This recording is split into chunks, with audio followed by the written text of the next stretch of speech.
Hey everybody, June Simmons back for day 29 of the Salesvision Business Games 100-Day Video Challenge.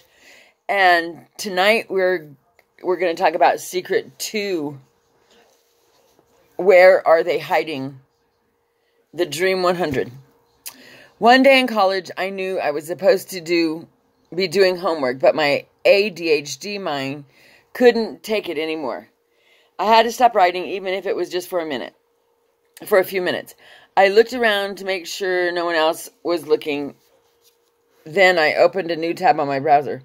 I started typing www.themat.com, and then within seconds I was taken to a new universe. A universe occupied by hundreds of thousands of wrestlers just like me, all around the world.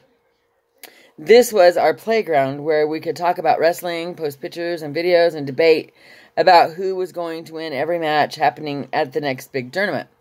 I read a few articles and watched a video showing a new way to finish a single leg takedown.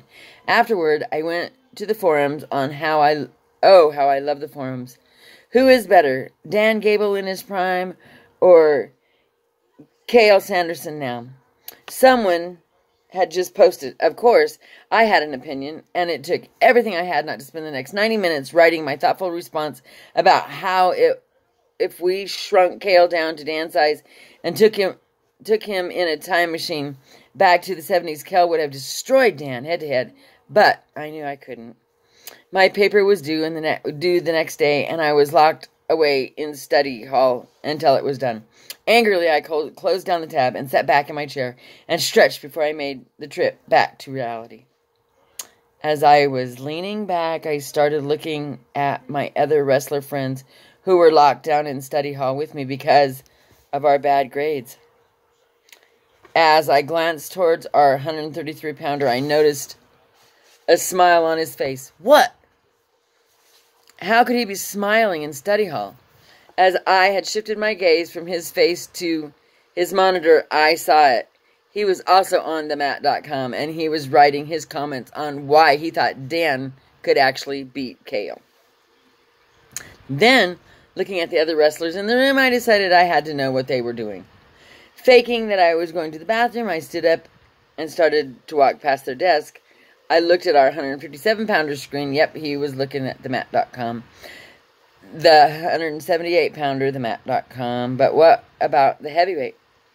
He has to be actually doing his homework, right? Nope. He was on themat.com, and as I passed his computer.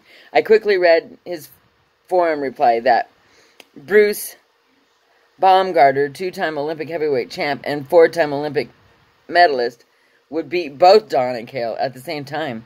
What? Was he crazy? There was no way that Kale would lose to Bruce. But then it hit me.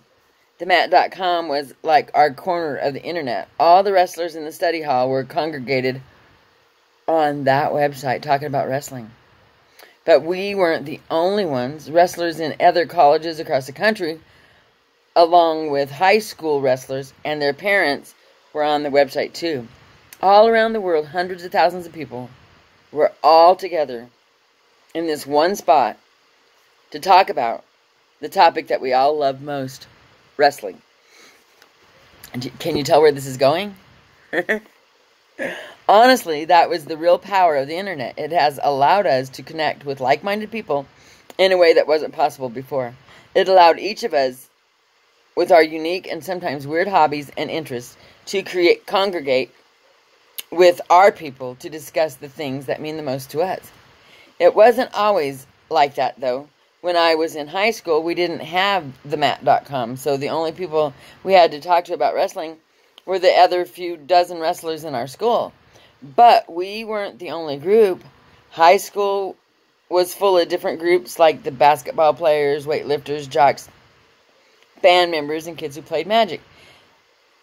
The gathering before the internet groups like this were limited in size to how many people they could find that had the same interests and were located geographically near them. Pre-internet, It was expensive for a marketer to sell products and services to each of these small groups. After all, how do you target just those people in every city who are interested in what you have to sell? If you had a huge mass market product like shampoo or painkillers, you could run ads on TV and know that mostly everyone who saw your ads probably had hair or got headaches sometimes. But it was way too expensive to run an ad for wrestling shoes or training DVDs and pray that the dozen wrestlers in each city actually saw the ad.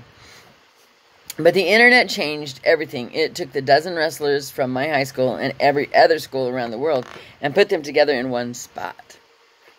One spot. If wrestlers were my dream customer and I had a product to sell them, I didn't have to run huge mass media campaigns. Instead, I could go directly to themat.com or wherever they are congregating and just buy ads there, knowing that 100% of the people who actually saw my ads were people interested in wrestling instead of wasting money showing my ads to millions of people who would not want or need my product.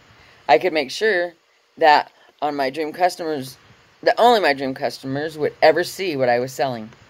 This targeting has cut ad costs down to tiny fractions of what people used to have to spend to get access to their dream customers.